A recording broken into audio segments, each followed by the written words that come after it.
every championship's top goal scorer from 2005 to present day. Have they lived up to expectations? Have they gone on to do great things? We'll find out in today's video. What's up everyone, welcome back to a brand new video on the channel. Today I've got a different type of video to say the least. We're going to take a trip down memory lane and we're going to see every championship's top goal scorer from the beginning of the championship, which is at 2005, and see where all of these players have gone to now. If you guys like these sorts of videos, please make sure you do give this video likes, tremendously appreciated. 10 likes for this video will be fantastically appreciated. If you haven't done, please subscribe to the channel. That'd be fantastically appreciated. We're on 2 subscribers away to 400. That'd be absolutely incredible if we can get to 400 and 500 then 1,000. That'll be fantastic. And please share my channel to as many people as you can. Without any further ado, starting from present day, let's go for the championship's top goal scorer. So starting with the present day, the current top goal scorer in the championship by quite a way is Evan with 22 goals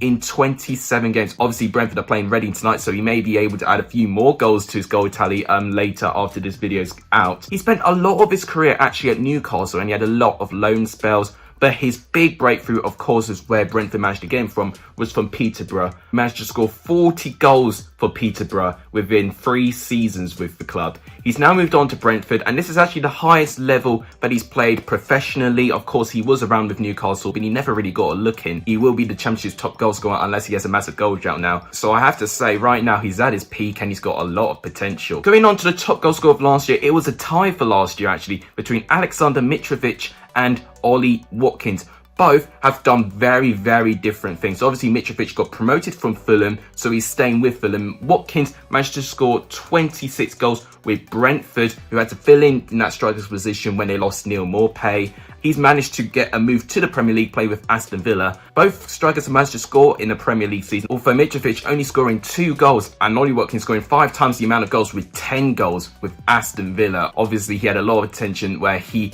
ripped Liverpool to shreds. Mitrovic for me is approaching the end of his career. I feel he started to get recognised when he was playing with Anderlecht. That's when Newcastle managed to scout him. As with Ollie Watkins, he's still a relatively young player, played a lot with Exeter, then moved up with Brentford, and naturally he's been pretty consistent, and now in the Premier League he's proving to be a very, very competent striker. To 2019, of course, this was Teemo Pookie, where Norwich got promoted from the Championship with 29 goals for Norwich. He managed to have a bit of a spell in the Scottish League and he didn't do all that well there. He managed to get his chance with Norwich, and fair play to him, he ripped the league a new one, and he was definitely a menacing striker. And in the start of the Premier League season, in the following season, he was a complete menace. He was your go-to player for Fantasy League. Unfortunately, when Norwich's form dipped, that's when Teemo Pookie lost his confidence, and he only managed to score 11 goals in that Premier League season, and at the rate he was scoring at the start, he could have scored way more.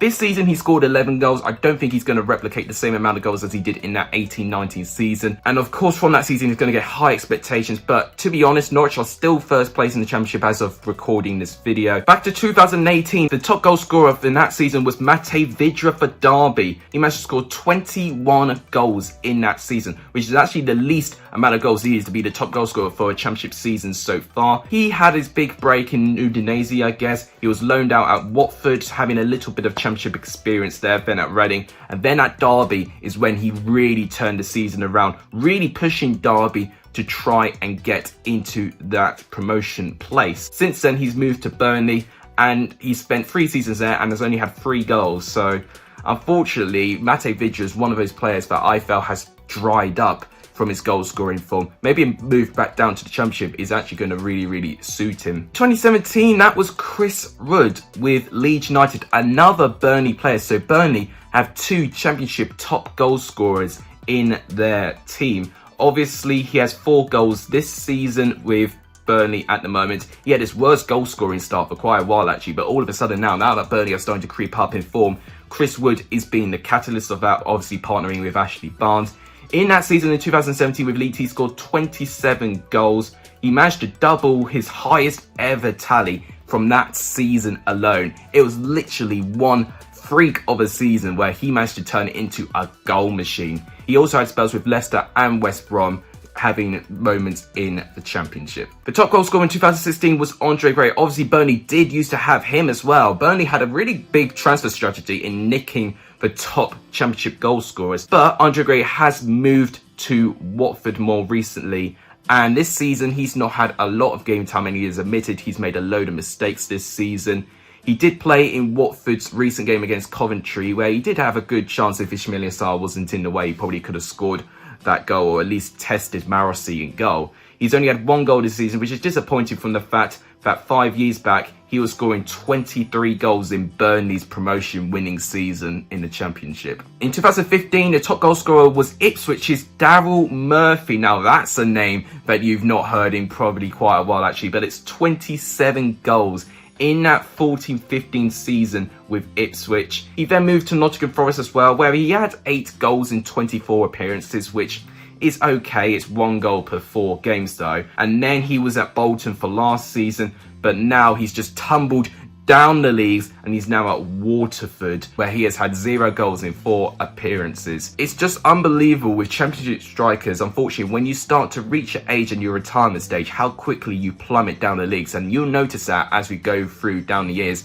as each player that we go through are going to be older and older. In 2014, the top goal scorer in the Championship was Ross McCormack, the second top goal scorer that Leeds have had in a season, with 28 goals, one of the top goal scorers so far in Teemo Pookie. He is the epitome of a Championship legend, in my opinion. I know that his career has kind of ended in a way that it just kind of ended a bit early. Got to look at his other numbers as well. He managed to get 21 goals in 38 appearances for Cardiff City. Then he managed to get 18 goals for Leeds in the 11-12 season. Then 38 goals in 89 appearances for Fulham. And then when he scored 3 goals in 20 for Villa, that's when his goal scoring really started to dry up.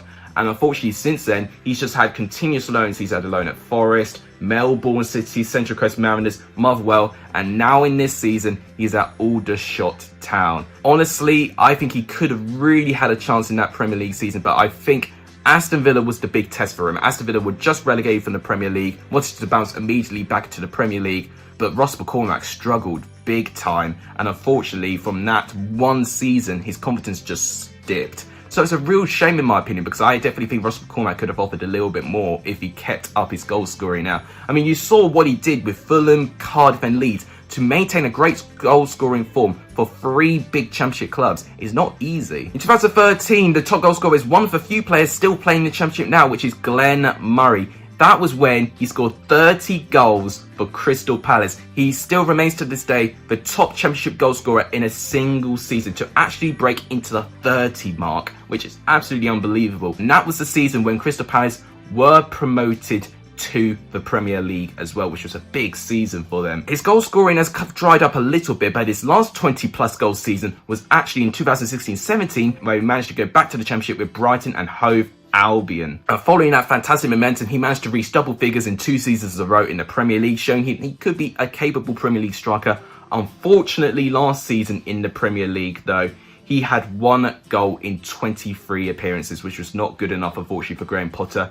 Since then, he's had him on 2 loan spells since he's been to Watford, and now back in Nottingham Forest, where he's actually scored 2 goals last weekend, his first 2 goals in this season, and he's only had 2 appearances as well. So maybe we can start seeing the old Glenn Murray again. In 2012, the top goal scorer was Ricky Lambert. He had 27 goals for Southampton, and he's one of the few Championship top goal scorers that has managed to have an England cap, which is absolutely unbelievable. So Ricky Lambert was really playing at his peak at one stage. He was highly regarded as one of the top strikers around in England at the moment.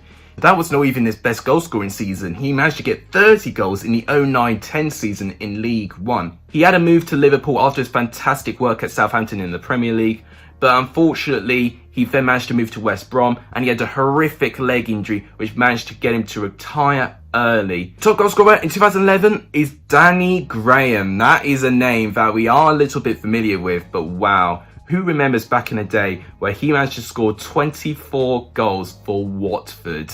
I mean, those were the days. He had a move to Swansea in the Premier League. He managed to score 15 goals in 54 appearances for them, so he looked pretty competent for me. Then he had a move to Sunderland, and then he had 1 in 37 in his first stint for Sunderland, and that was when Sunderland were at their really rotten time, getting relegated for the Premier League, and then their back-to-back relegations, obviously, to League One. He had a couple of years at Blackburn Rovers, where he helped them get promoted to the Championship. He He had 52 goals for the club in total. Recently, this season, he's moved back to Sunderland in League One to try and help them get promoted. He's not managed to score a goal though, which is a bit of a shame. In 2010, the top goal scorer is really sad, but it's Paul Whittingham. Now, obviously, I made a tribute video from when Paul Whittingham sadly passed away last year. It's going to soon be approaching the 1 year anniversary of his death, which is a real shame.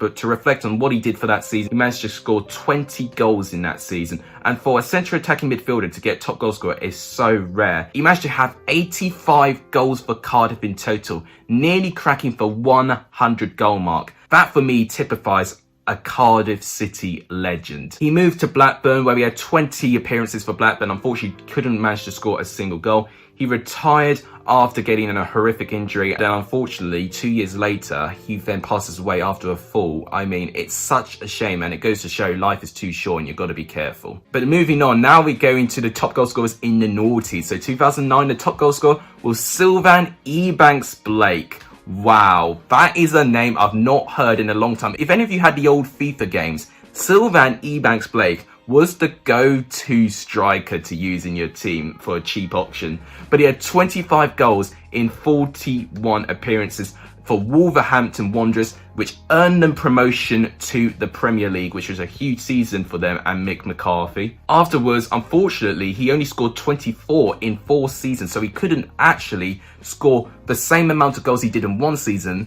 then spread into 4 other seasons, which is absolutely crazy for how quickly the goals dried up for Sylvan Ebanks Blake. In 2008, it's actually a shocker, but it's Sylvan Ebanks Blake again. Now, I don't need to explain this one in too much detail, but the reason he's the top goal scorer, he's the only player to be the Championship top goal scorer where he played at 2 clubs. He actually got 23 goals in total. He had 11 in 25 for Plymouth Argyle. Then he moved to Wolves, where he started to get his goal scoring shoes leading up to the promotion next year. But from that season, he had 12 in 20. So Sylvan Ebanks Blake, congratulations, you're the only player that's been the Championship top goal scorer twice. Fair play to you. 2007 was Jamie Curitan for Colchester United. Oh, those were the days when Colchester were considered a pretty serious club in the Championship. Now in a relegation battle in League 2, how the mighty have fallen. He scored 23 goals in that season in 44 appearances. And following this success, he moved to Norwich, which at the time, they looked to be aspiring for big things. He managed to get 16 in 69 appearances, so his goal scoring had substantially dried up quite a little bit. In around the 2010s, he started falling down the league. He had notable stints with Exeter and Dagenham and Redbridge.